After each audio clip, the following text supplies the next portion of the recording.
également. Allez, eh bien, on va démarrer. Donc, écoutez, nous sommes ravis de vous accueillir aujourd'hui pour vous parler de digital et vous présenter 6 actions pour booster votre visibilité après ce confinement. Alors, je suis Virginie Corbeau, cofondatrice de Marque Digital, et j'ai le plaisir de partager cette présentation d'1 heure avec Maxime Brier. Bonjour Maxime. Bonjour, merci à tous d'être avec nous aujourd'hui. J'ai l'impression que le sujet, effectivement, intéresse beaucoup de monde. Donc, et ben voilà, on a plaisir en tout cas à échanger pendant 40 minutes avec vous sur 6 actions qu'on estime, nous, comme assez essentielles pour rebooster sa visibilité digitale après cette période un peu délicate. Et puis, voilà, tout au long du webinaire, donc vous allez pouvoir, si vous le désirez, poser des questions auxquelles on répondra par écrit afin de ne pas perturber la présentation. Et on se réservera un petit temps de questions-réponses plutôt à l'oral, un échange en fin de présentation de 10-20 minutes, voilà, en fonction des différentes réactions de chacun. Allez, eh bien, c'est parti. Alors, chez Marque Digital, la visibilité, c'est un élément essentiel sur lequel nous travaillons au travers des outils digitaux, forcément. Donc, la création de sites Internet, bien sûr, mais également toutes les mécaniques qui vont participer du coup à booster votre visibilité. On va parler donc de référencement naturel, référencement payant, des réseaux sociaux et de l'emailing. Et aujourd'hui, du coup, on souhaite vous partager un peu nos bonnes pratiques et expériences sur le sujet. Alors, au sommaire de ce webinaire, on va avoir donc un concentré des actions digitales. Donc, on va parler de Google My Business, du référencement naturel, du référencement payant, des réseaux sociaux, de l'emailing et des SMS. Alors, le digital aujourd'hui, c'est un élément de communication à part entière. C'est l'endroit où investissent le plus les entreprises en termes de publicité. C'est l'endroit où est généré en France 90 milliards d'euros chaque année avec le e-commerce. C'est également l'outil principal d'aide à la décision des acheteurs du B2B. Autant dire qu'il est devenu indispensable d'occuper une place sur ce marché. Et si on avait un doute, le confinement a plutôt accentué le digital, puisque vous pouvez le voir là sur ces quelques statistiques, effectivement, les Français ont passé là plus de 5 heures par jour en général sur leur smartphone. On a pu voir aussi pendant ce temps-là une navigation sur le web qui a augmenté de 70%. Et puis un engagement dans la partie médias sociaux, oui, on voulait quand même garder du lien, qui a augmenté de 61%. En vrai, les entreprises, elles ont eu besoin pendant cette période de garder le lien avec leurs clients ou de réfléchir aussi à des nouveaux axes de développement sur la partie digitale. Alors, à l'aube du déconfinement, on cherche tous finalement la même chose, c'est renforcer notre présence digitale. Et on va commencer du coup par le point de départ qui est Google My Business. À toi, Maxime. Alors, du coup, un des premiers leviers qu'on aimerait souligner, en tout cas qui est pour nous assez primordial et important, c'est évidemment Google My Business, puisque bien qu'utilisé par beaucoup d'entreprises avec lesquelles on est amené à travailler, il y en a aussi un certain nombre qui ne prennent pas suffisamment le temps d'exploiter cette ressource, qui est un outil complètement gratuit mis à disposition par Google. Donc, il faut savoir que Google My Business, c'est donc le petit pavé qui apparaît sur le côté de votre page de résultats de recherche. C'est la première visibilité qui est offerte aux internautes avant même qu'ils soient allés visiter votre site. C'est-à-dire que c'est à partir de ce biais-là que vous pouvez mettre en avant vos arguments, vous présenter, mettre en avant vos arguments commerciaux, vos produits, des photos, votre savoir-faire, etc. Le plus important dans l'utilisation de cet outil, c'est que ça vous offre une visibilité locale incomparable. Vous avez la possibilité d'apparaître sur une recherche géocalisée qui est très puissante, pardon. Vous apparaissez au même niveau que vos concurrents, donc en fait, ne pas l'exploiter, ce serait carrément se passer d'une visibilité gratuite. Ce qui est à enrichir pour les personnes qui disposent déjà d'un compte, comme pour celles qui n'en ont pas, c'est évidemment tous les champs que propose l'outil, puisque plus vous allez saisir d'informations, plus vous allez mettre à disposition des internautes une vitrine ouverte sur ce que vous proposez, vos atouts, vos avantages, etc.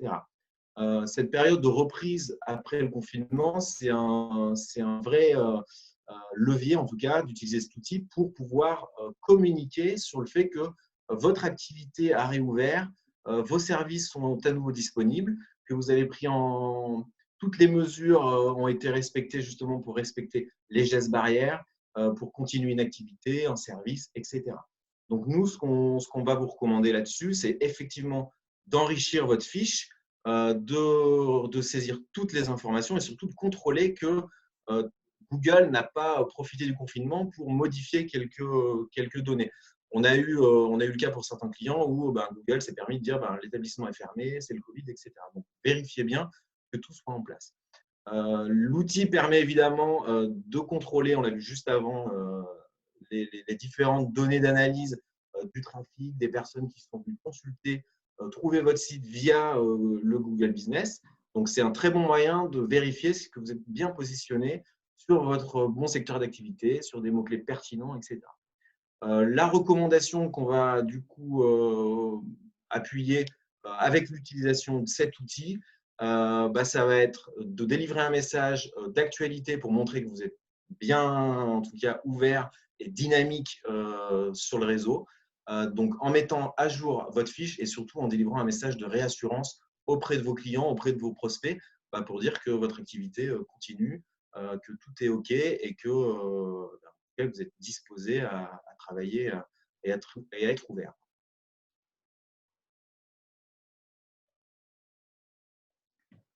Et on va continuer sur Google avec la partie référencement naturel. Alors du coup, c'est quoi le référencement naturel? Bon, tout part en fait de la recherche initiale de l'internaute qui va taper une requête constituée de mots-clés, on le fait tous les jours. Et derrière cette recherche va apparaître une page de résultats, qu'on appelle également SERP. Cette page de résultats, elle va en plus varier selon les différents mots-clés que vous allez taper. Google a cette capacité à pouvoir voir ce qui est le plus pertinent en termes de réponse et il a différents affichages de résultats à vous proposer. Et le référencement naturel, du coup, ça consiste à concevoir une stratégie pour faire apparaître du coup votre site sur des requêtes pertinentes pour votre activité, idéalement bien sûr dans la première page de résultats. Alors, vous avez vu depuis le début, c'est vrai qu'on vous a pas mal parlé de Google, on va continuer encore un peu, mais en vrai, Google représente 92% de part de marché sur les moteurs de recherche. Donc, c'est vrai que c'est logique de n'investir ou de ne travailler en tout cas son référencement que dans une optique Google. Elle sera bonne de toute façon pour l'ensemble des moteurs de recherche. Alors, sans doute, vous êtes un petit peu comme tout le monde, quand vous allez sur les sites internet, vous ne lisez pas forcément la totalité des contenus que vous allez voir sur un site. Mais il faut que vous sachiez que Google, lui, il va indexer uniquement les pages qui possèdent au moins 300 mots de contenu. Donc, ça veut dire que du coup, si vous voulez exister sur le web, vous avez un exercice de rédaction imposé. Donc, c'est pour ça qu'aujourd'hui, de plus en plus, dans les sites internet, on va travailler un rédactionnel particulier parce qu'on a besoin de faire afficher les entreprises sur ces fameux mots-clés. Donc, c'est parti, il faut écrire. Alors, comment ça va se passer?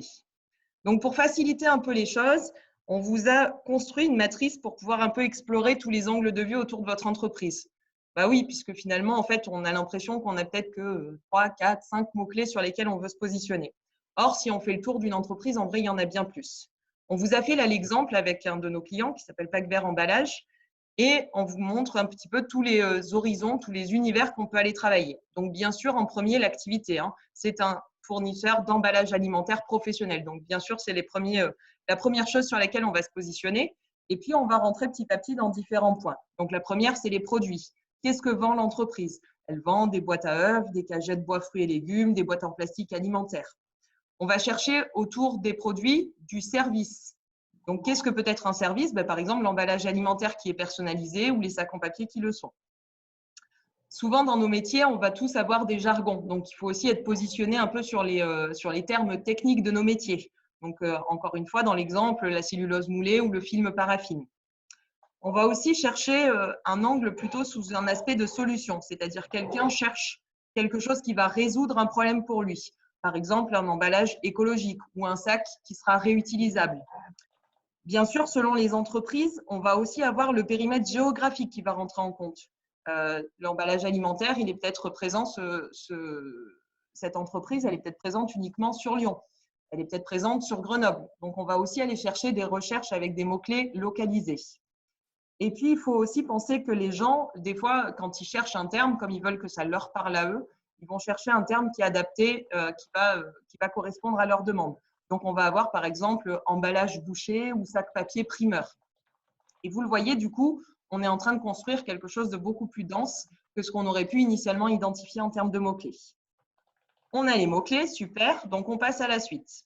Du coup, la suite, ça va être quoi? Ça va être de créer les pages. Alors, du coup, il y a quelques règles, on va dire, à respecter pour pouvoir justement améliorer son référencement naturel autour d'une page. Donc, quand on construit une page, déjà, il faut avoir conscience qu'il faut préserver une idée forte, d'accord, qui est souvent ce qu'on appelle une balise H1 et qui va contenir vraiment le mot-clé le plus puissant sur lequel on veut s'afficher. Et c'est un message qu'on envoie à Google en lui disant « c'est sur ce mot-clé-là qu'on a travaillé la page ». On va ensuite construire différents paragraphes et dans ces paragraphes, on va travailler sur des mots-clés qui sont associés. Donc, des synonymes ou des compléments ou des mots-clés avec ce qu'on appelle des longues traînes, donc un peu plus longs, sur le même thème. Toujours, on reste toujours sur un seul thème. Les mots-clés, on va souvent aller les répéter. Alors, on vous donne un chiffre, tous les 90 mots, ça pourrait être tous les 100, ça pourrait être tous les 70. En tout cas, l'idée, c'est de se dire que forcément, même si aujourd'hui les pratiques SEO ce ne sont plus du tout de juste répéter des milliards de fois le mot-clé sans rien d'autre. En tout cas, il faudra quand même le répéter régulièrement parce que ça va quand même participer au référencement de la page. Et puis, on va avoir un certain nombre d'éléments autres, on va dire, qui vont être, par exemple, d'avoir quand même un affichage rapide de la page parce que tout le sujet, c'est de garder à la fois le consommateur, l'internaute qui, lui, veut un contenu clair, agréable et qui ne lit pas forcément le contenu, et de faire plaisir à Google qui, lui, veut du contenu, du contenu, du contenu. Donc, du coup, tout l'exercice, c'est de trouver un peu l'équilibre entre les deux. Donc, on n'oublie pas pour autant d'avoir un affichage rapide de la page, d'avoir de la valeur pour vos visiteurs, donc de réfléchir aux différents arguments que vous allez mettre en avant, d'utiliser le gras parce que justement, quand on est sur des textes, comme on n'a pas trop tendance à lire la totalité du texte, et bien on va se reporter plutôt sur des mots qui sont surlignés en gras. On va insérer bien sûr des call to action, donc des boutons, parce que l'objectif quand même d'avoir mis ce site en place, c'est forcément d'essayer de convaincre la personne de rentrer en contact, de ne plus être spectateur, mais plutôt acteur sur le site. On va mettre des images parce que tout ça, ça va permettre d'alléger la partie texte. On va travailler les couleurs, on va travailler des mises en forme. Bien sûr, comme on fait du rédactionnel, on va plutôt parler au présent, un temps d'action avec des phrases courtes. On va valoriser les bénéfices clients, encore une fois, parce qu'on n'oublie pas qu'on s'adresse aux clients. Et puis, on va remplir aussi ce qu'on appelle la balise alt des images, c'est-à-dire que Google, ne comprenant pas ce que représente une image, c'est nous qui lui indiquons ce qu'elle signifie. Et une fois qu'on a fait ça, avec en visibilité, comme vous avez là sur la présentation, les différents mots-clés qu'on avait fixés au démarrage de la page, alors on va pouvoir commencer à avoir du coup du résultat et un référencement sur chacune des pages que l'on construit. Alors, est-ce que c'est suffisant de construire une seule page? Non, parce qu'aujourd'hui, en fait, Google a tellement de possibilités, a tellement de sites Internet à disposition qu'il va falloir construire un site Internet aujourd'hui plus costaud si on veut avoir une vraie visibilité sur le site. Et pour faire ça, on va travailler sur ce qu'on appelle un cocon sémantique. Donc, en fait, on va organiser un ensemble de pages qui vont aborder une thématique avec des particularités sur chaque thématique qui viennent renforcer l'ensemble. Et c'est ce qui va permettre du coup d'avoir un site Internet au global qui sera bien vu par Google. Là encore, on vous a fait un exemple pour que ce soit plus clair. Si je suis une entreprise qui fait de l'équipement de jeux et loisirs, alors je vais avoir différents types de possibilités de jeux. Des aires de jeux qui sont plutôt en plein air, des jeux qui sont des jeux à grimper, des jeux qui sont plutôt des jeux à ressort. Et pour chacun d'entre eux, je vais en plus avoir par exemple des produits spécifiques. Pour les aires de jeux en plein air, j'ai des portiques, j'ai des bacs à sable, j'ai des poutres. Pour les jeux à grimper, j'ai des maisonnettes, j'ai des toboggans, j'ai des balançoires. Et pour les jeux à ressort, ça va être les différents, un panda, un éléphant, un dalmatien. Et je vais construire comme ça tout un ensemble de pages. Donc, vous voyez, là, en tout, du coup, vous avez 13 pages sur le site. Elles sont toutes reliées les unes aux autres. Et cette structure, en fait, ça permet de montrer à Google qu'on a vraiment pris parti de remplir des éléments autour de cette thématique d'équipement de jeux et loisirs. Et toutes les pages vont venir renforcer l'ensemble des pages. Et donc là, on commence à avoir un site qui peut avoir du référencement. Alors, du coup, qu'est-ce qu'on fait post-confinement? Donc, je pense que l'objectif, en tout cas, c'est forcément de se mettre sur cette partie référencement naturel. Parce que le référencement naturel, c'est quand même une des seules choses que que vous allez ne pas payer. On a vu Google My Business, on vient de voir là le référencement naturel et à partir de maintenant, toutes les actions suivantes seront payantes. Donc, du coup, il faut forcément capitaliser sur des actions qui sont gratuites et pérennes et surtout qui vous apportent une indépendance vis-à-vis d'une plateforme.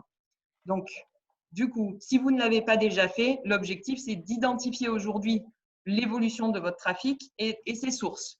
Puisque sur un site Internet, les gens peuvent venir de la recherche naturelle, ils peuvent venir à partir d'un emailing, à partir d'un réseau social, ils peuvent venir à partir de publicités type AdWords. Et donc, du coup, sur votre Analytics, vous allez pouvoir mesurer ces différentes sources de trafic et définir aujourd'hui quelle est la part de trafic naturel. Une fois que vous avez fait ça, ça vous donne votre point de départ. Vous identifiez du coup vos mots-clés existants. Donc, il y a des outils comme SEMrush, par exemple, qui vont vous permettre de visualiser quels sont les différents mots-clés sur lesquels vous êtes aujourd'hui positionné. Ensuite, avec le petit exercice qu'on a vu tout à l'heure, vous allez pouvoir identifier les mots-clés, la matrice sur laquelle vous allez souhaiter vous positionner. Et du coup, tout l'objectif derrière, vu qu'on a vu comment créer une page de manière correcte, ce sera de renforcer ou de créer ces pages autour des mots-clés. Et puis, à partir de là, vous allez pouvoir regarder votre évolution tous les 3 mois, on va dire, le temps que l'outil prenne en compte ces différentes modifications. Et vous allez pouvoir visualiser les différents éléments. Donc, est-ce que je progresse dans mes mots-clés? Donc, vous verrez sur tous les outils, souvent, on parle de top 10, 10, 20, 20 à 100. En fait, il faut que vous sachiez juste que sur une page Google, vous avez 10 résultats naturels par page. Et donc, si vous êtes dans le top 10, ça veut dire que vous êtes sur la première page. Si vous êtes sur les positions 10 à 20, vous êtes sur la deuxième, etc., etc. Et souvent, en tout cas, on ne regarde que les 2 premières en particulier, puisque c'est les seules qui vous donneront de la visibilité. Mais il est essentiel d'en avoir un certain nombre parce que dans le futur, si vous poussez petit à petit chacune de ces positions, vous allez faire grandir votre top 10. Voilà, et vous pourrez visualiser de la même manière sur Analytics, en tout cas, la partie organique et voir si vous arrivez à faire grandir votre référencement naturel. Une fois qu'on a fait ce travail autour du référencement naturel, ou plutôt en parallèle de ce travail sur le référencement naturel, il y a une autre option pour pouvoir du coup avoir une visibilité immédiate sur cette fameuse première page de résultats, c'est AdWords. Et du coup, c'est Maxime qui va vous en parler. Alors effectivement, le référencement payant, pour le coup, va beaucoup plus vite que le référencement naturel, parce que le référencement naturel prend quand même un peu de temps pour monter en force et monter en position, en tout cas s'asseoir sur des positions confortables. A contrario, le référencement payant, c'est instantané. À partir du moment où on construit, où on achète une annonce, on construit une campagne de publicité, on paye et Google affiche nos publicités sur sa page de résultats de recherche. Il existe différents types d'annonces. Le but, là, ce n'est pas de faire un exposé complet parce qu'il faudrait des dizaines d'heures sur le fonctionnement d'AdWords, mais simplement pour vous présenter en quelques mots ce qui peut être judicieux de mettre en place ou de développer, si vous avez déjà des campagnes, en cette période un peu spéciale de reprise d'activité. Du coup, les objectifs principaux de toute manière d'une campagne sont évidemment d'être visible tout de suite, c'est-à-dire de se donner de la visibilité vis-à-vis de ses concurrents, chose qu'on n'arrive pas forcément avec du référencement naturel ou si on n'est pas vraiment trop digitalisé pour l'instant. Mais la visibilité ne s'arrête pas là, puisque le but à chaque fois, comme on paye une annonce pour gagner du trafic, ça va forcément être d'avoir des conversions, c'est-à-dire de faire en sorte que les internautes qui viennent sur votre site remplissent un formulaire de contact, de demande de devis, en tout cas fassent une conversion, prennent contact avec vous, ou si vous possédez un site de e-commerce, fassent une commande, fassent un achat, etc. Le but du jeu, c'est que vous soyez visible le plus vite possible et au moindre coût, entre guillemets. Alors, dans les grands principes du paramétrage d'une campagne, il y a 3 principes fondamentaux, on va dire. Enfin, il y en a plus, mais on va pas trop s'étaler. Le premier, c'est d'être visible, donc avec une annonce qui soit rassurante et pertinente. Le but du jeu, ça ne va pas être de faire en sorte que n'importe qui clique sur votre pub, puisque le principe de Google, c'est qu'à partir du moment où quelqu'un clique sur votre annonce, vous allez être facturé. Donc, il y a un jeu d'offres et de demandes qui fait que si on est beaucoup à vouloir se positionner sur les mêmes termes de recherche, puisque c'est c'est de ça dont il s'agit. Là, pour notre exemple, on a pris l'exemple de faire une recherche devis assurance auto. Donc, pour le coup, toutes les annonces qui sont présentes là ont acheté ce mot-clé devis assurance auto. Donc, plus il y aura de personnes positionnées là-dessus, plus on payera cher. Le but du jeu, ça sera d'essayer de limiter les frais et surtout de faire en sorte que les personnes qui vont cliquer sur votre annonce soient intéressées par votre produit pour aller faire une conversion. Donc, pour cela, c'est un peu pour ça qu'on insiste aussi là-dessus aujourd'hui.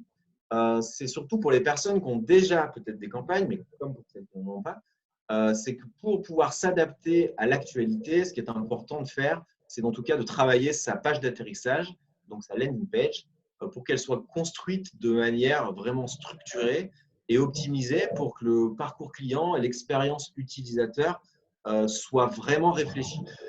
Ça passe par un header en fait, qui soit vraiment accrocheur, avec un message fort, un message de présentation et surtout des boutons de call to action pour soit partir naviguer sur une nouvelle catégorie de votre site, soit directement cliquer sur un bouton pour passer une commande, remplir un formulaire, acheter un produit, le mettre dans son panier ou autre. En tout cas, on ne peut pas estimer qu'une campagne soit performante si on n'a pas au bout du compte un certain retour sur investissement avec un certain nombre de conversions qu'on peut être capable de mesurer. Ça, c'est très important parce que sinon, on va avoir énormément de badauds ou de personnes qui sont juste curieuses, qui vont venir sur notre site et qui vont partir instantanément. Donc, la landing page, c'est très important. Pour pouvoir analyser ça, on a évidemment, comme c'est un outil Google, encore une fois, beaucoup d'éléments d'analyse qui sont derrière. Ce sont soit l'outil de base de Google AdWords, soit on peut le coupler avec Google Analytics. Et ça permet en fait juste de nous conforter sur le fait que les campagnes sont bien paramétrées, qu'on achète au bon prix, qu'on diffuse aux bonnes personnes sur les bons termes de recherche, sur les bonnes zones géographiques et surtout que nos campagnes sont efficaces. Si vous créez une campagne comme ça à la va-vite sans trop paramétrer, le risque, c'est que votre budget va être dilapidé en un rien de temps et que vous n'aurez aucun retour sur investissement possible. Alors attention, le monitoring, c'est quelque chose dont on entend beaucoup parler. Sur AdWords, il faut quand même garder en tête que vous ne pouvez pas monter une campagne et regarder tous les 2 jours l'évolution de vos clics, de vos coûts, de vos dépenses, puisqu'il faut un certain temps à l'algorithme quand même pour pouvoir analyser vos mots-clés, vos annonces, vos campagnes et les proposer ou les diffuser aux bonnes personnes qui seront susceptibles de faire des conversions. Donc, c'est un processus qui est un petit peu long, qui prend quand même une dizaine de jours pour que l'outil optimise en tout cas la diffusion. Mais c'est quand même très important, et notamment dans cette période, de se dire, tiens, on va cibler, mais pas forcément de la même manière qu'on le faisait avant le confinement, puisque les recherches ont forcément évolué, les attentes des clients ou des internautes également. Et du coup, la manière de les attirer sur votre site et de leur présenter votre offre doit forcément être adaptée.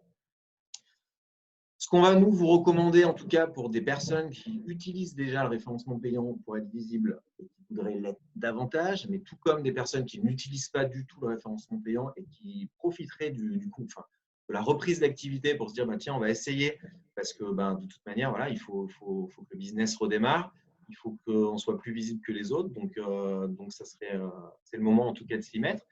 On vous conseille de le faire parce que c'est instantané.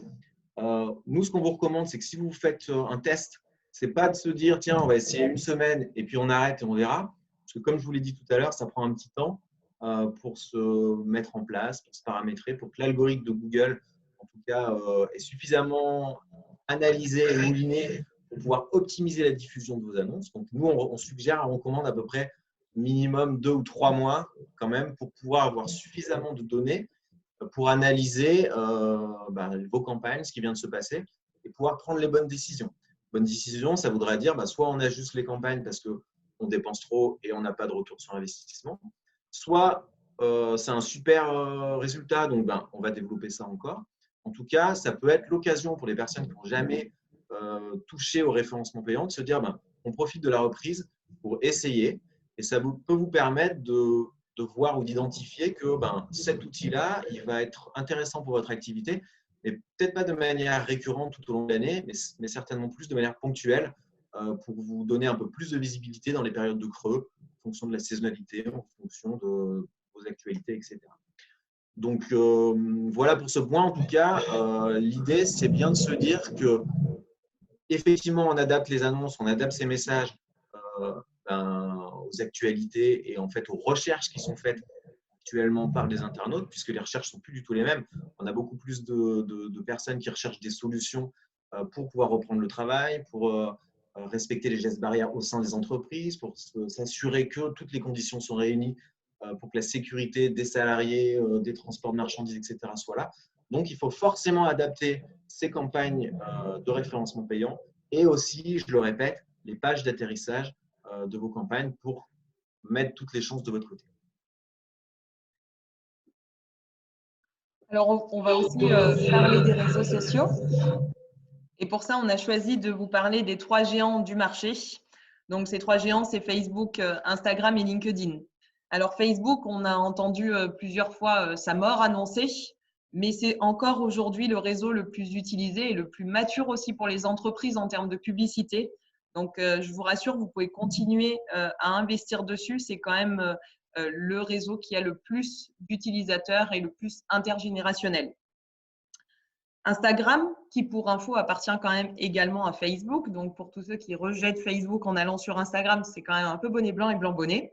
C'est aujourd'hui devenu le réseau le plus dynamique en termes de croissance et surtout d'engagement, c'est-à-dire qu'il a une viralité beaucoup plus forte, il a une capacité d'affichage qui est quand même beaucoup plus forte que la plateforme Facebook.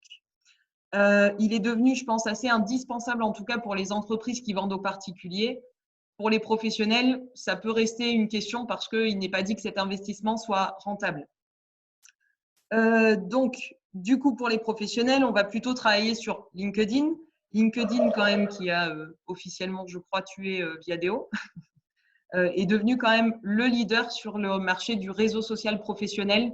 Et aujourd'hui, vous avez quand même 16 millions de profils utilisateurs. Donc, il y a une grosse stratégie à avoir quand on est un professionnel pour pouvoir s'exprimer. D'autant plus qu'on a la capacité sur ces réseaux d'avoir une approche qui soit quand même un petit peu plus autour de l'entreprise. Simplement, quand on attaque LinkedIn, ce qu'il faut avoir conscience, c'est que vous allez avoir du coup un intérêt à travailler vraiment votre profil personnel et pas seulement votre page entreprise, parce que c'est un réseau dont la puissance est en fait la connexion entre les gens. Et donc, les gens, finalement, ce n'est pas tant la page entreprise qui l'intéresse, mais les gens qui font partie de l'entreprise. Donc, vous avez tout intérêt à travailler les deux en parallèle et à intégrer vos collaborateurs dans ces différentes dynamiques de réseaux sociaux. Pour les stories, pour Instagram, en tout cas, le vrai gros levier, c'est la story. Je pense qu'il est devenu quand même un indispensable de fonctionnement. Et surtout, elle vous offre beaucoup de visibilité. Donc, je pense que s'il y avait quelque chose à capitaliser sur Instagram, c'est vraiment cette partie-là. Et pour la partie Facebook, de plus en plus, Facebook est utilisé comme visualisateur de vidéos. Donc, vous avez intérêt aussi à proposer des formats vidéo sur vos différentes pages pour pouvoir être un peu dans la mouvance, on va dire, du site, de ce réseau social qui a quand même mis la plateforme vidéo sur un aspect assez essentiel. Alors, ce qui est important, c'est de comprendre comment fonctionnent les réseaux sociaux parce que c'est ce qui va vous aider à avoir du coup une bonne perception et donc des bons choix sur ce que vous allez faire. Donc, vous le savez, tous les réseaux sociaux ont la même façon, entre guillemets, de fonctionner, le même algorithme. Pour savoir un petit peu ce qui va jouer sur la visibilité, il va y avoir plusieurs choses. D'abord, l'intérêt du follower, c'est-à-dire que la personne qui vous suit, si elle a déjà manifesté de l'intérêt pour vous, ce sera meilleur que si elle n'en a jamais manifesté. Il y aura plus de chances qu'elle voit vos publications. La deuxième partie, ça va être aussi la valeur du post, c'est-à-dire que le post, quand il se diffuse, aujourd'hui, vous avez vraiment une viralité instantanée qui va se déclencher. Cette viralité va accentuer ou pas sa diffusion. Si dans les 15 premières minutes de diffusion de votre post, il y a beaucoup de réactions, alors du coup, vous allez avoir une visibilité supplémentaire offerte par l'outil qui voit que les gens répondent. Si ce n'est pas le cas, il va plutôt diminuer votre visibilité. Donc, vous avez tout intérêt à réfléchir du coup à ce que vous mettez en termes de post et comment vous aménagez, enfin, comment vous amenez de l'engagement, des réponses, du commentaire sur vos différents posts. Il va aussi s'attacher à l'histoire de votre compte, c'est-à-dire que votre compte, avec les différents posts qui ont déjà été effectués, il a plus ou moins de force et donc ça va jouer également sur sa visibilité. Le type de post que vous allez faire, photo, vidéo, va venir également influencer la visibilité. Et bien sûr, la récence, qui était avant le seul critère, mais qui ne l'est plus, comme vous pouvez le voir, la récence de l'information est aussi un élément qui va définir la visibilité de votre post. Donc ça, c'est pour comprendre tout ce qui participe à la mécanique, on va dire, de visibilité d'un post. Et l'autre mécanique qu'il faut bien comprendre également, c'est que les réseaux sociaux sont gratuits ou presque. Parce que du coup, les réseaux sociaux, en vrai, ils tirent tous leurs revenus des dépenses publicitaires faites par les entreprises. Donc, on le voit au fil du temps, de moins en moins la portée organique. Donc, la portée organique, c'est la portée naturelle de votre post, c'est sa diffusion sur votre réseau d'abonnés et les amis de vos amis, entre guillemets. Elle est de plus en plus diminuée pour vous pousser petit à petit à venir sur la portée publicitaire. Donc, il faut bien avoir en tête qu'aujourd'hui, quand vous faites un post classique, vous allez atteindre peut-être au maximum, en moyenne en tout cas, 20% de vos abonnés. Donc, avant, on était souvent dans une lutte où ce qu'on cherchait à faire, c'était avoir un maximum de followers. Aujourd'hui, cette lutte, elle n'est pas suffisante parce que du coup, si vous avez 1000 abonnés, vous en aurez seulement 200 qui vont voir votre information. Et pour vous, c'était quand même déjà une lutte que d'aller sur 1000 abonnés. Donc, quand à la fin, il n'y en a que 200 qui le voient, vous voyez bien qu'en proportion, il y en aura peut-être 20 qui vont liker. Et donc, ce n'est pas ça qui va vous aider à avoir une forte visibilité.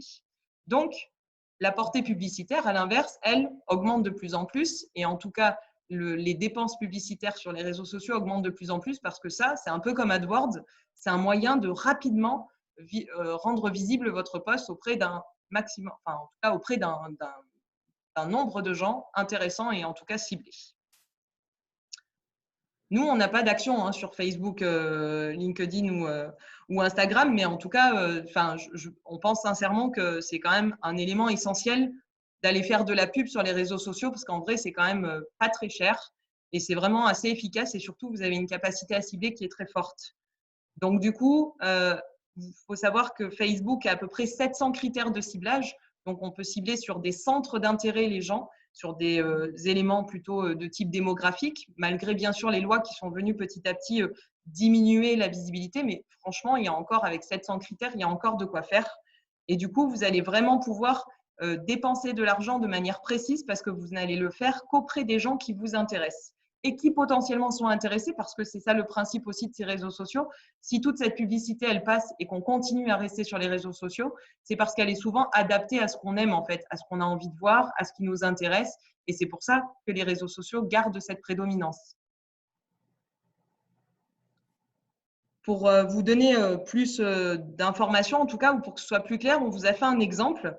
Donc, Corima est une entreprise qui fabrique et commercialise des roues de vélo en carbone et en VTT, donc pour les vélos, pour les VTT, les vélos de route. Et donc, du coup, les clients potentiels de Corima, par exemple, ce seront des cyclistes. Si on regarde sur Facebook, on va pouvoir visualiser que dans un rayon, par exemple, de 40 km autour de Valence, on a 16 000 habitants qui ont déjà été intéressés par des pages qui traitent de ce sport. Alors, c'est pas mal. Donc, déjà, vous voyez, on a vraiment cette capacité à cibler des éléments essentiels. Mais du coup, le VTT ou le vélo de route, c'est quand même deux approches assez différentes et deux intérêts différents concernant les différentes personnes. Donc, du coup, on va cibler un peu plus avec Facebook. Et cette fois-ci, on va aller chercher le critère VTT en plus. Et on a également ce critère-là. Et là, on va vraiment pouvoir construire une publicité super impactante. Et donc, du coup, en termes de coûts, comme on dépense à peu près 15 € en moyenne pour 1000 impressions, vous imaginez la puissance de cette machine. C'est pour ça, de toute façon, que ça fonctionne très, très bien et qu'il y a de plus en plus de dépenses publicitaires. C'est sans doute le média le moins cher à l'heure actuelle.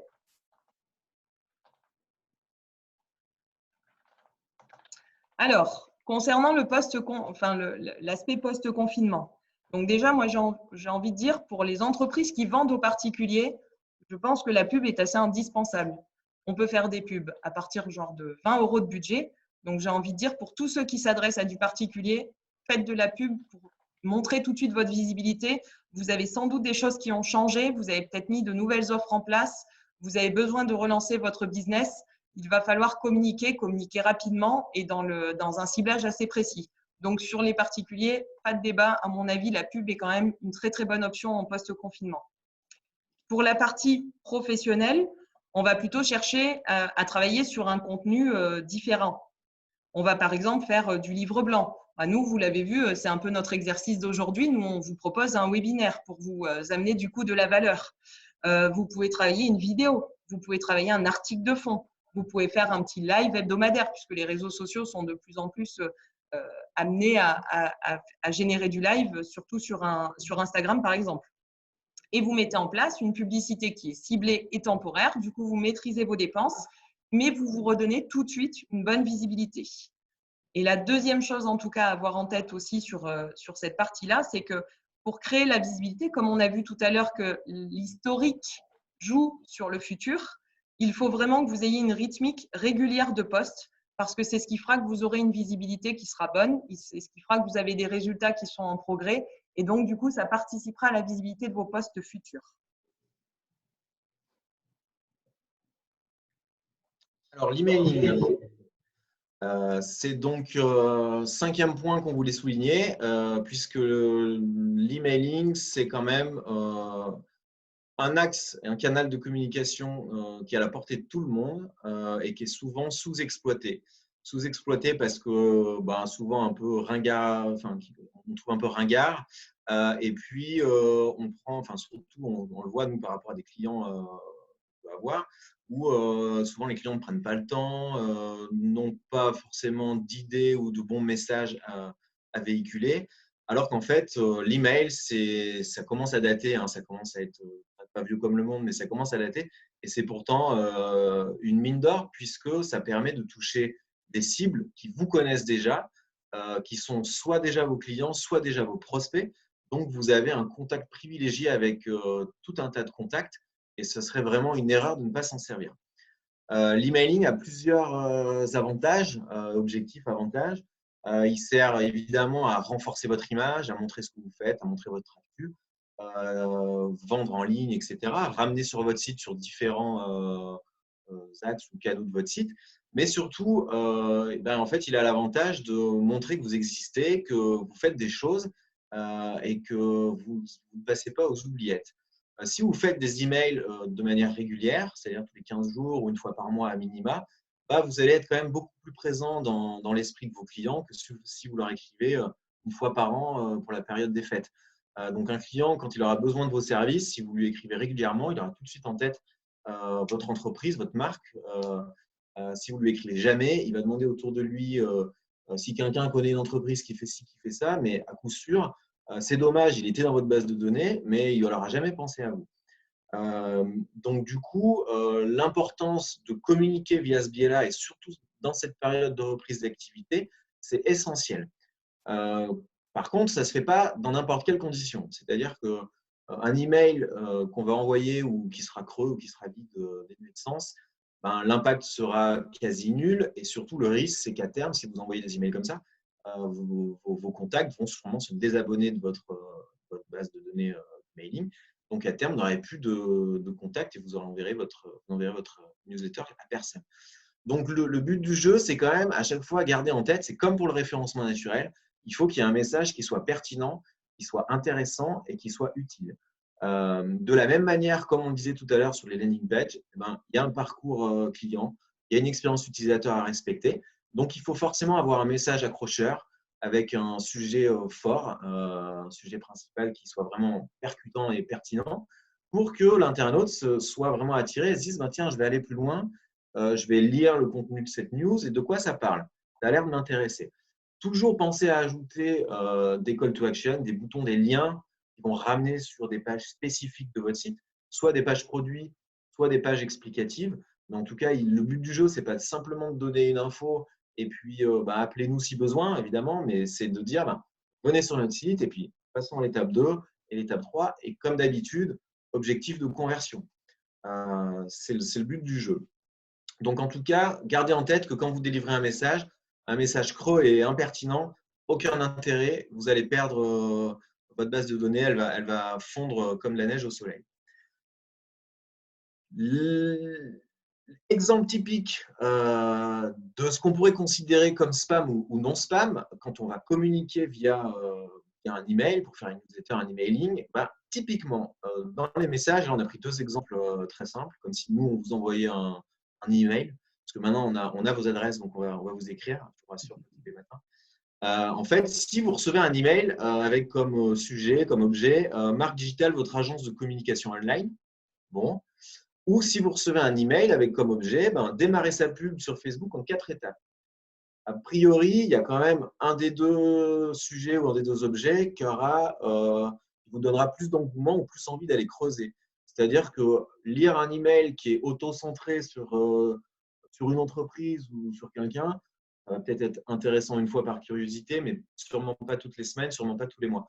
Par contre, délivrer un message avec une valeur ajoutée, avec une information qui va vous apprendre quelque chose, qui va vous aider à développer votre business, vos travaux quotidiens, vos pratiques. Là, par contre, c'est intéressant. Là, par contre, on a envie d'ouvrir. Donc, du coup, je vais aller consulter et aller plus loin dans le mail. Donc, c'est très important lorsqu'on va créer un email ou sa communication emailing, c'est de toujours penser quel est l'intérêt pour l'utilisateur, pour votre client, pour votre prospect. Quelle sera la plus-value pour lui? Est-ce qu'il y a un avantage à lire ce mail? Est-ce qu'il y a une offre dans le mail, dans le contenu? Ou est-ce que c'est juste une info pour donner une info? Mais là, pour le coup, le risque, c'est qu'on perde notre audience.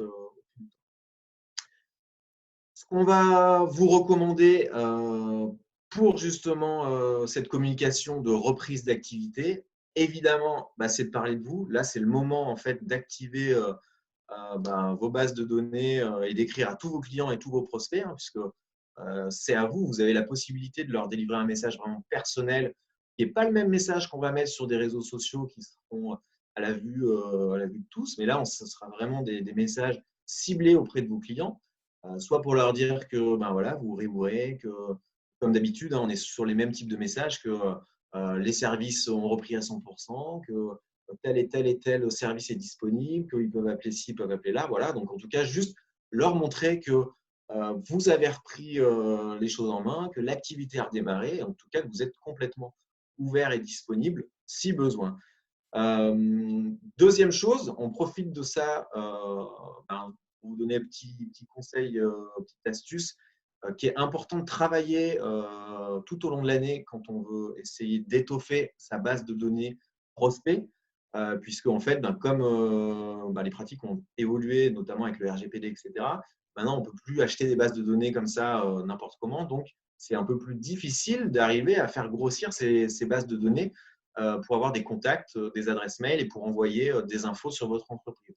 Donc, petite pratique que nous, en tout cas, on aime bien essayer de mettre en place chez les clients, ou en tout cas, on recommande, c'est tout simplement, on est en 2020, donc plus personne ne s'inscrit comme ça gratuitement à une newsletter sur votre site si vous ne mettez pas une petite carotte au bout. Donc, c'est de proposer forcément une petite contrepartie. Alors, ça peut être soit un livre blanc, c'est-à-dire si jamais vous bossez, votre entreprise fait de la rénovation, par exemple, ou du bâtiment, ou de l'architecture, ou ce que vous voulez, vous pouvez proposer de télécharger gratuitement un petit guide, livre blanc des bonnes pratiques, des tendances 2020 ou des 10 dernières années sur ce qui se fait de mieux en termes de construction, de bâtiments, d'architecture, de ce que vous voulez.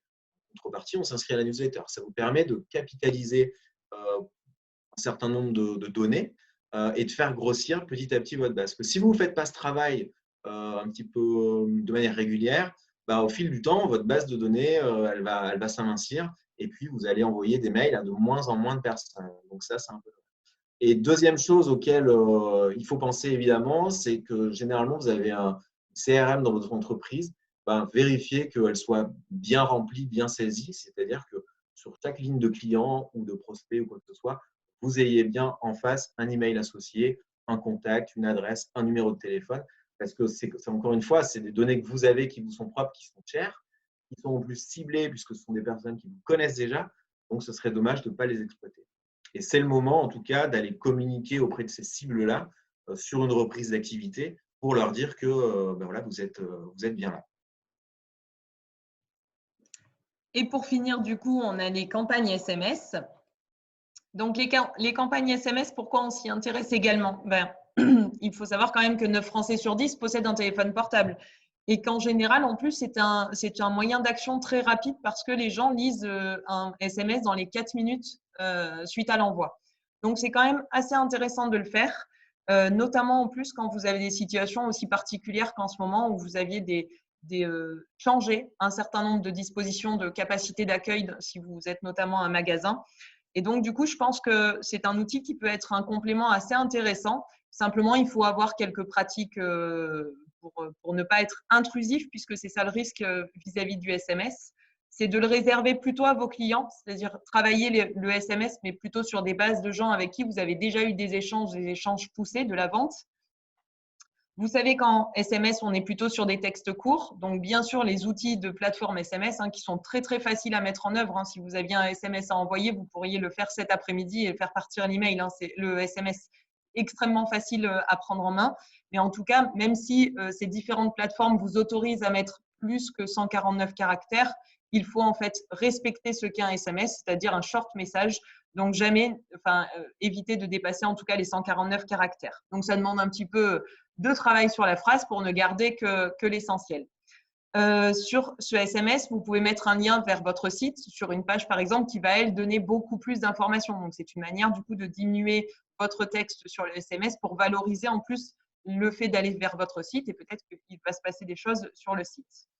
Pour que vous puissiez gagner de la place, le lien, vous utiliserez l'application Bitly qui permet de réduire en fait les liens parce que comme ça, vous allez économiser des caractères et donc pouvoir les réserver plutôt à vos messages. Et la dernière recommandation, en tout cas, ce serait sans doute de ne pas en abuser puisque vous le savez, vous en recevez. Vous êtes les mieux placés pour savoir que si vous recevez de bien trop nombreux SMS d'une marque, vous allez vous répondre au stop pour ne plus les recevoir. Mais en tout cas, je pense que c'est une pratique qui peut être très intéressante sur ce moment-là de déconfinement où il y a des annonces à faire et sur lesquelles on voudrait rapidement communiquer. Voilà, du coup, on a fait le tour de nos 6 actions digitales, en tout cas, qu'on voulait vous présenter. La dernière chose qu'on voulait vous dire sur toutes ces actions, c'est qu'en tout cas, on a de la chance parce que sur le digital, on a de nombreuses statistiques à disposition. C'est aussi ce qui a fait sa force, je pense, aujourd'hui. Et comme on a du coup des statistiques nombreuses, c'est vraiment important de piloter et mesurer parce que le risque, Maxime l'a évoqué notamment pour AdWords, mais c'est le cas pour tous, c'est de dépenser de l'argent pour rien. Et pour savoir si votre dépense d'argent, elle est intelligente ou pas, pour savoir parmi toutes ces actions, puisque vous voyez, on n'a fait qu'un premier jet et vous avez déjà de nombreuses actions potentielles à pouvoir mener, pour pouvoir ne garder que celles qui fonctionnent bien, il faut donc que vous puissiez les piloter et les mesurer. Et comme globalement, il y a à peu près la même façon de fonctionner sur l'ensemble du digital, avec un tableau de bord assez simple et 6 indicateurs, vous allez tout de suite pouvoir mesurer vos performances. Donc, en général, ce que l'on fait, c'est qu'on va estimer 2 objectifs à une campagne digitale. Le premier objectif, c'est d'augmenter la notoriété. Oui, on parle quand même de visibilité. OK pour le ROI, on l'abordera après, mais n'oublions pas quand même que déjà, le point de départ, c'est de donner de la visibilité.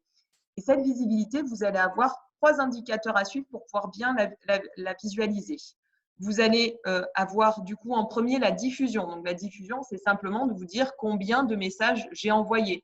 Que ce soit une diffusion par emailing, que ce soit une diffusion sur Facebook, on a cette information de savoir combien de fois la publicité a été proposée. La portée, c'est plus le nombre de gens qui l'ont vu parce que dans différentes mécaniques, on peut répéter l'information un certain nombre de fois à une même personne. Donc, c'est important aussi de bien piloter si vous faites trop de répétitions ou pas parce que du coup, ça peut induire une lassitude et donc forcément, c'est moins bon pour vous. Et le troisième point que vous allez mesurer, c'est bien sûr la réceptivité des gens à vos messages. Donc, la réceptivité, c'est chaque fois que les gens vont réagir. Réagir, c'est aimer, c'est liker. Sur un emailing, c'est ouvrir. Voilà, vous allez avoir pour chaque outil digital la capacité de voir ça. Et avec ça, déjà, vous aurez une capacité assez synthétique à voir comment vous avez participé à votre notoriété mois après mois. Et ensuite, bien sûr, on veut parler aussi de business parce que les entreprises, elles sont prêtes à investir. OK, mais s'il y a du résultat derrière, et là, vous allez pouvoir voir les actions qui ont été faites. Donc, est-ce que les gens, à partir du mail, sont allés sur le site? Est-ce que à partir du site, ils ont fait un formulaire de contact? Donc là, on va plutôt parler d'action de démarrage de business si ce n'est du business. C'est ce qu'on appelle du coup la conversion. Donc souvent, nous, sur les analytics, On va paramétrer des objectifs, notamment pour les sites, et ça va nous permettre de voir justement combien de fois on a réussi à convertir la personne, donc combien de fois elle a concrètement fait appel à vous. Et puis le dernier point, parce que selon les entreprises, vous avez du e-commerce ou vous n'en avez pas, en tout cas pour celles qui ont du e-commerce, ce qui est très agréable, c'est que forcément sur le e-commerce, on pourra tracer jusqu'à la vente. Donc on sera capable du début à la fin de se dire que quand on parle à 1000 personnes, combien sont susceptibles d'acheter à la fin. Et donc ça, pour définir quelles sont parmi toutes ces opportunités les plus efficaces pour vous, c'est forcément une des meilleures méthodes. Et voilà. Et du coup, vous avez votre tableau de bord, vous avez vos actions. J'ai envie de dire, il n'y a plus qu'à.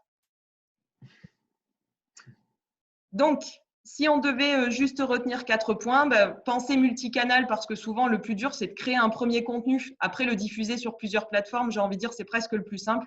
Donc, vraiment, optique, multicanal. Pas non plus se disperser. C'est pour ça que même nous, on vous a réduit un peu les possibilités. Mais en tout cas, c'est quand même de travailler plusieurs axes en même temps. Le deuxième, vous l'aurez compris tout au long de cette présentation, on vous parle toujours de valeur parce que je pense que ce qui fait quand même la force d'une entreprise, c'est la valeur qu'elle est capable de dégager et d'amener vers son consommateur. C'est ce qu'il va apprécier en vrai.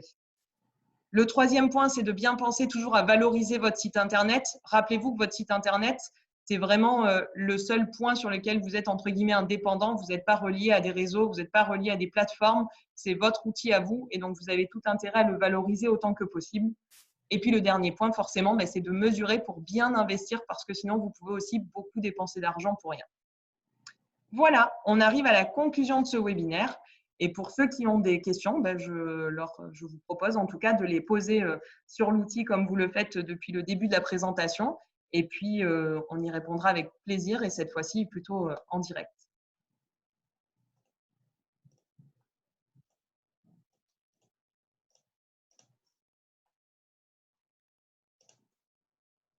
En même temps, on a peut-être déjà répondu à toutes vos questions en cours de route.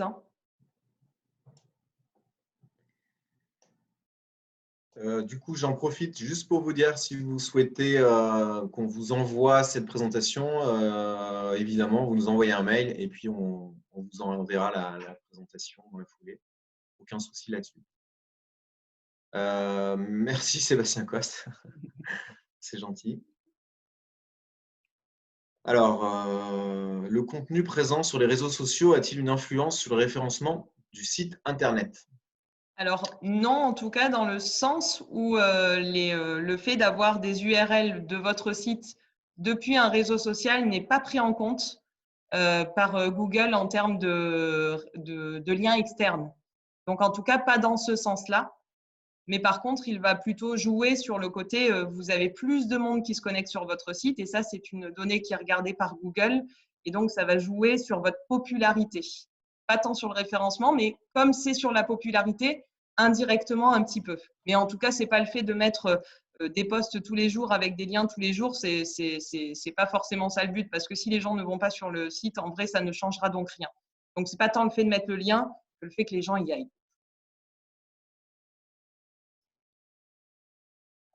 Eh bien oui, de toute façon,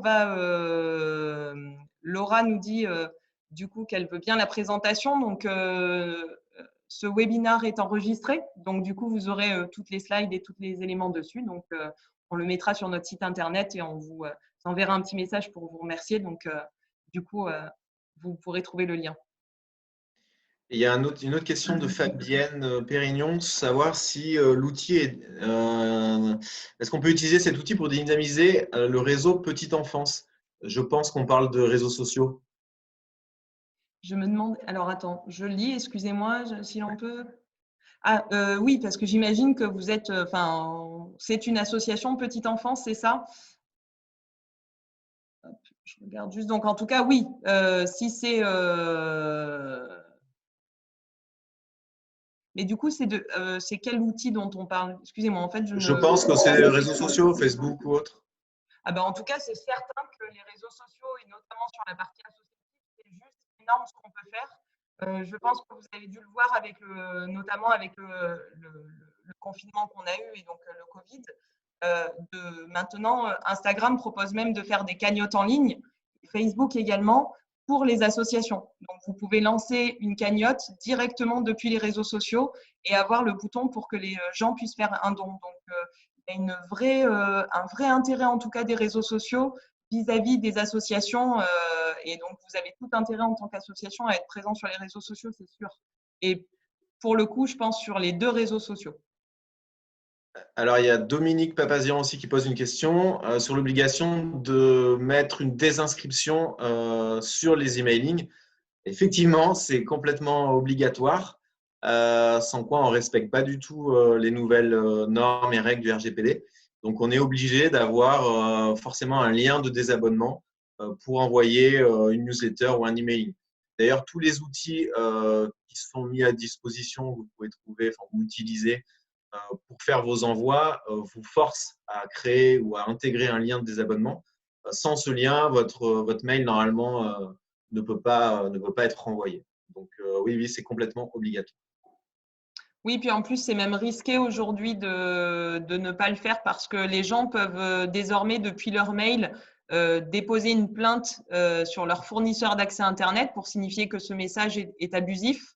Et donc, si vous vous amusiez à continuer à écrire à quelqu'un qui ne souhaite pas avoir d'informations de votre part, il va sans doute activer ça. Et ça peut rapidement être un problème pour vous parce que du coup, votre serveur qui émet les messages vers vos différents clients et prospects va être vu par un fournisseur d'accès, donc un Gmail, un Hotmail, enfin, donc des gens qui possèdent un grand nombre d'adresses mail comme étant un compte spam, et donc ça va diminuer votre visibilité. Donc franchement, enfin oui, on n'a malheureusement plus le choix que de créer de la valeur pour atteindre les cibles, parce que en tout cas, on ne peut pas être contre les gens et c'est plutôt une bonne pratique, ça pousse a priori à faire de la valeur.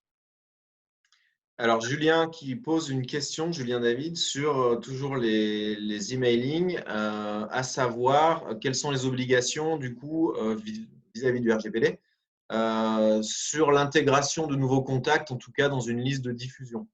Donc, la réponse est non, on ne peut pas rajouter n'importe qui, n'importe comment dans une liste de diffusion, puisque avec les nouvelles normes à appliquer, normalement, les contacts que vous avez le droit d'ajouter ont dû cocher ou valider en tout cas le fait qu'ils souhaitaient être ajoutés dans votre base de données de votre liste de diffusion. C'est-à-dire que normalement, si vous leur faites remplir un formulaire pour participer à un jeu, pour leur faire un devis, pour donc prendre leur adresse mail ou autre, normalement, vous leur faites cocher une case, en tout cas, qui stipule qu'ils valident bien le fait que vous ayez le droit d'utiliser leurs informations pour communiquer auprès d'eux, alors que ce soit des pubs, des news ou juste pour leur répondre. Mais en tout cas, normalement, vous êtes obligé d'avoir cette petite preuve pour pouvoir les intégrer. Donc, sans quoi, ils pourraient se retourner ou dire je ne vous ai jamais demandé de recevoir vos mails, donc qu'est-ce qui se passe? Voilà. Donc, on ne peut pas rajouter n'importe qui, n'importe comment. C'est pour ça qu'on ne peut plus forcément faire les mêmes pratiques qu'il y a plusieurs années qui consistaient à acheter des bases de données, de listes géantes de contacts plus ou moins ciblés et leur envoyer des messages. Ça, c'est plus possible maintenant. Et je rajouterais juste, parce que c'est un sujet qui est toujours un petit peu particulier, cette norme RGPD, en tout cas autour de la partie mailing. Donc, sachez quand même que vos clients, donc toute personne qui a acheté un produit ou service auprès de vous dans les 3 dernières années, vous avez le droit, non, c'est dans les 2 dernières années, excusez-moi, vous avez le droit de leur écrire. C'est-à-dire que vous n'avez pas besoin du consentement de vos clients qui ont acheté un service pour leur parler de vous. Par contre, interdiction de le donner à qui que ce soit. Donc déjà, ça veut dire vos bases clients, en tout cas, elles sont quand même aujourd'hui, vous n'avez pas besoin de leur consentement pour pouvoir leur parler. Par contre, effectivement, c'est sur ces fameuses bases prospects où là, vous avez besoin de vous protéger, entre guillemets, si vous voulez être parfaitement RGPD compatible, en proposant, comme le disait Maxime, le fait d'une case à cocher, en tout cas, qui donne du coup l'autorisation de la personne de manière explicite. Sachez quand même que de notre point de vue, on trouve que c'est une grande injustice parce que nous qui pratiquons aussi tous les jours des campagnes de réseaux sociaux et des campagnes de Google AdWords, je peux vous dire qu'on a un niveau d'information quand même sur le comportement des gens, ou en tout cas ce qui les intéresse, qui est souvent bien au-delà de ce que vous avez dans vos pauvres bases d'email qui sont quand même un peu votre seule petite richesse personnelle. Et donc, c'est quand même pas très, très juste de faire, enfin, en tout cas, d'être aussi dur vis-à-vis des entreprises quand Facebook et Google, bien qu'elles aient eu des sujets, soient quand même relativement encore tranquilles sur ces points-là, ou en tout cas vont souvent bien plus loin que la moyenne des entreprises qui en fait adressaient uniquement des gentils messages à leurs clients et prospects de manière pas trop importante. Donc voilà, donc c'est quand même une petite injustice dans le fond sur ce qui est fait entre les entreprises et les géants. Et du coup, Karen Chalon qui pose une question sur l'obligation du double opt-in pour tous. Donc pour moi, double opt-in pour les prospects. Si on veut être 100% RGPD compatible, c'est double opt-in pour les prospects, mais pas double opt-in pour les clients qui ont pris quelque chose chez vous dans les 2 ans. Mais au bout de 2 ans, comme ils vont basculer, vous pouvez vous poser la question de le pousser quand même au moment où il devient client à vous cocher une case. Mais en tout cas, voilà, dans les 2 ans, vous n'êtes pas obligé d'avoir le double opt-in sur vos clients. Après, c'est vrai que dans la pratique, alors c'est sûr que c'est dans l'idéal et que dans un monde merveilleux, maintenant dans la pratique, enfin, à ma connaissance, j'ai peu de cas quand même de clients qui se retourneraient contre une entreprise parce qu'ils reçoivent des mails, etc. C'est pour ça aussi que les liens de désabonnement sont en place. À partir du moment où on souhaite ne plus recevoir de communication d'une entreprise ou de telle ou telle personne, on se désabonne, c'est automatisé. A priori, il n'y a jamais suite, il n'y a jamais de problème. Donc voilà, maintenant, effectivement, si on veut faire les choses vraiment dans les règles de l'art, double opt-in, voilà, comme on l'a dit pour les prospects, c'est mieux. Et une fois que les clients ont dépassé la date aussi. En tout cas, si vous avez d'autres questions, je vous encourage à venir nous les poser sur notre site internet, sur notre formulaire de contact, de demande. On se fera un plaisir de vous répondre, de vous accueillir à l'agence, pourquoi pas, et puis de creuser un peu toutes ces questions qui sont d'actualité. Merci à tous en tout cas. Dernière question de Clara. Pour avoir plus d'engagement en B2B sur LinkedIn. Virginie? Oui. Donc, pas de souci. Sur LinkedIn, la recommandation, en tout cas, il va y en avoir plusieurs, mais l'une de ces recommandations, ça va être vraiment de réfléchir ce contenu, comment il peut intéresser les autres. Donc, c'est pour ça que vous avez vu dans les slides autour des réseaux sociaux, on vous a vraiment parlé de mettre en place des contenus intéressants. Nous, on le fait aussi, bien sûr, et quand on met en avant un client, ça fonctionne mieux que si on parle de nous. Quand on met en avant un webinar où on donne de l'information, ça fonctionne mieux que si on parle de nous. Donc, vous voyez, il y a quand même vraiment cette notion de vouloir donner ou transmettre une information qui intéresse les autres et qui va les faire interagir. Dans les autres sujets, il faut bien sûr aussi avoir une bonne maîtrise au niveau des horaires. Alors, tout a changé avec le confinement, donc en même temps, ça dépend juste à quelle période on était. En tout cas, quand on est en mode travail, c'est-à-dire quand on est dans des horaires classiques et que les gens sont au travail la journée, souvent la recommandation, ça va être soit de le faire très tôt le matin parce qu'il y a un petit réflexe de base qui est juste avant d'arriver au boulot, j'ai ouvert mes différents réseaux sociaux avant de basculer sur ma journée de travail. Donc le matin, ça peut être un très bon horaire de diffusion.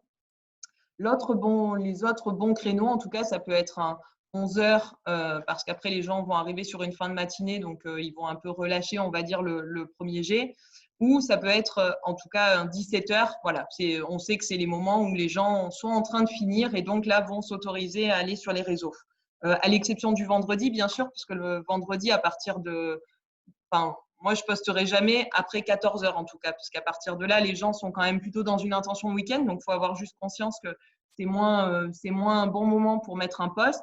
Par contre, ça peut être un bon moment pour mettre un article parce que les gens vont avoir un peu plus le temps d'aller fouiller et creuser sur un article de fond sur un sujet. Donc, vous voyez, ça va vraiment dépendre de ces éléments-là. Souvent aussi, ça peut être d'interpeller différents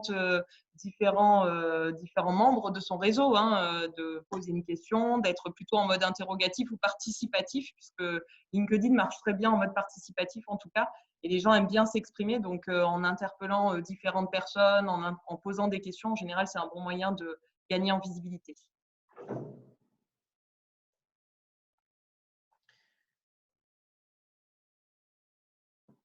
Eh bien, il est l'heure pour nous de vous dire au revoir du coup. Merci en tout cas d'avoir assisté à ce premier webinaire, peut-être le premier d'une longue série.